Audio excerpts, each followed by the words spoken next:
మాట్లాడితే బీఆర్ఎస్ మీద బదనం. ఇక వశమైతే లేదు రాని భూముల అమ్మకానికి పెడతామంటు అమ్మచ్చు, అత్యవసరమైతే కొన్ని అమ్మచ్చు. ప్రజలకు అవసరం లేని ఉంటే, విలువ వచ్చేది ఉంటే, ప్రజల పనుల కోసం కొన్ని అమ్మచ్చు. కానీ ఏదమ్మాలి ఏదమ్మద్దని విచక్షణ ఉండాలి కదా. యూనివర్సిటీలు అమ్ముతారా? ఇవాళ హైదరాబాద్ యూనివర్సిటీ అమ్ముతున్నారు, రేపు ఉస్మాన్ యూనివర్సిటీ అమ్ముతారు. విలువైన భూములనే అని ఇట్లా కథం పట్టుకుంటూ పోతే ఏమైనా మిగులుతుందా? కాబట్టి ఇది పద్ధత, ప్రభుత్వం నడిపించే విధానమా, వీళ్ళు ఏ విధంగా గోల్మాలు దింపుతున్నారో దయచేసి ఆలోచించాలని చెప్పి నేను మీ అందరిని కూడా కోరుతా ఉన్నా. ఒక్కొక్క ట్రిప్పు నేను యాదగిరి గుట్టకు పోతే అలా ఎకరానికి 10 లక్షల వాల్యూ పెరుగుతుండే. మరి ఇవాళ ఏమవుతా ఉంది, ఇవాళ ఏం జరుగుతూ ఉంది, మీరందరూ కూడా ఆలోచన చేయాలని కోరుతా ఉన్నా. ఇవాళ రాజ్యం నడపచేతగాక ఎల్లెంకల పడి రాష్ట్రాన్ని ఆర్థికంగా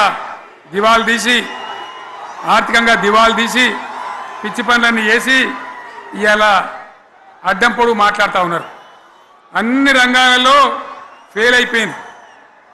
ఏ ఒక్క ఈ హుస్నాబాద్ ఇప్పుడు నేను రాగా చూసుకుంటూ వచ్చిన ఆనాడు కష్టపడి ఈ హరీష్ రావు ఇరిగేషన్ మంత్రిగా ఉన్నప్పుడు ఇలా గౌరెల్లి ప్రాజెక్టు కట్టినాం. 90% పూర్తయింది. గౌరెల్లి ఇరిగేషన్ ప్రాజెక్టు ప్రజలకు సంజాయించి భూములు తీసుకొని ఆనాడు తిరిగి 90% పూర్తి చేసినాం. ఏడాది అర్థమైతే తట్టడి మన్ను తీస్తాను రా. పాలమూరు పథకం 80% కంప్లీట్ అయింది. ఎందుకు దాన్ని పెండింగ్లో పెడుతున్నారు? ఎందుకు దాన్ని పూర్తి చేస్తలేరు? ఈ విధంగా చిన్న మాట, చాలా చిన్న మాట. కేసీఆర్ కిట్ పెట్టినాం, లక్షాధికారుల కోసం పెట్టినాం, కోటీశ్వర్ల కోసం పెట్టినాం. ఎవరి కోసం పెట్టినాం కేసీఆర్ కిట్టు?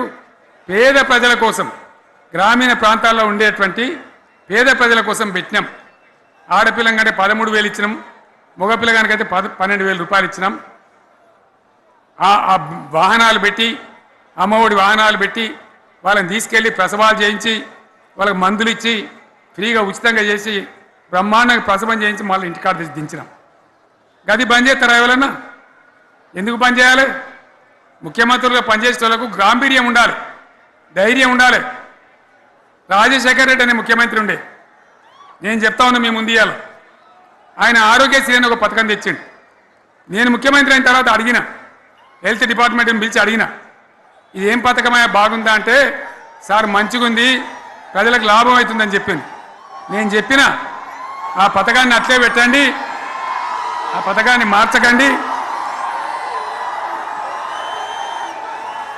ఆ పథకం అట్లే ఉండాలని చెప్పిన.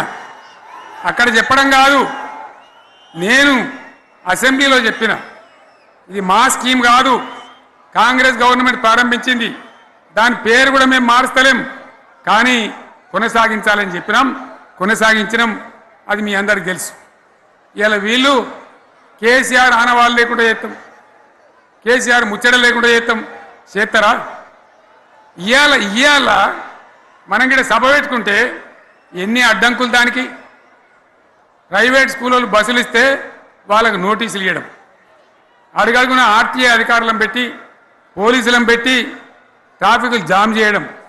ఇప్పుడు కూడా సభకు రావాల్సిన వాళ్ళు 1,50,000 మంది బయటనే ఆగిపోయింది. ఇటు హనుమకొండ దిక్కు, అటు హుజరాబాద్ దిక్కు, ఇటు సిద్దిపేట దిక్కు 3 రోడ్ల మీద కూడా జాముల్ని. నేను అడిగిన నాయకులు ఏంది అంటే, ఇబ్బంది అవుతుంది సార్, రానిత్తలేరు, మధ్యలో ఇబ్బందులు కలిగిస్తున్నారు, కొన్ని లారీలు తెచ్చి అడ్డం పెట్టాను పనికిమాలని అని చెప్పి జామ్ అయిపోయి అక్కడనే ఆగిపోయింది. నేను అన్న ఇంకో అర్ధగంట ఆగి మాట్లాడదామంటే మా వాళ్ళంతా ఉండి లేదు, మనోళ్ళు దూరం పోవాలి, ఇక రానోళ్ళు ఎట్లా అందరూ మనం మాట్లాడి సభ ముగించాలని చెప్తే నేను వేదిక మీదకి వచ్చిన. ఇన్ని అడ్డంకులు, ఇంత కడుపు ఆపుతారా?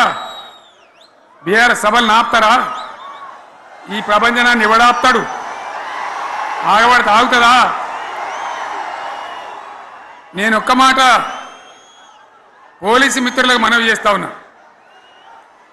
ప్రజాస్వామ్యంలో ప్రజలకు అడిగే హక్కు ఉంటుంది, తప్పకుండా అడుగుతారు ప్రజలు. ఈ అడిగే హక్కును సోషల్ మీడియాలో బీఆర్ఎస్కు సోషల్ మీడియా వారియర్స్ ఉన్నారు, వాళ్ళు బ్రహ్మాండంగా పనిచేస్తున్నారు, ఖచ్చితంగా అడుగుతున్నారు ప్రజల తరఫున. ఇంత అన్యాయం జరుగుతుంటే చూడలేక సోషల్ మీడియాలో పనిచేసే తెలంగాణ బిడ్డలు ఇది ఏమన్యాయమే ఎట్లా అని చెప్పి ప్రభుత్వాన్ని ప్రశ్నిస్తూ ఉన్నారు, ప్రజలకు మద్దతుగా నిలబడతా ఉన్నారు. వాళ్ళ మీద కేసులు, వాళ్ళని పట్టుకపోవడు. పోలీస్ సోదరులను నేను అడుగుతా ఉన్నా, మీరెందుకు దునుకులాడుతుండ్రే? మీకేమక్కడ వచ్చింది? మీకొక్కటి చెప్తున్నా నేను, గ్యారంటీగా పోలీసు మిత్రులారా, ఇవాళ పోయి రాత్రి మీ డైరీలలో రాసుకోండి, మీ డైరీలలో రాసి పెట్టుకోండి.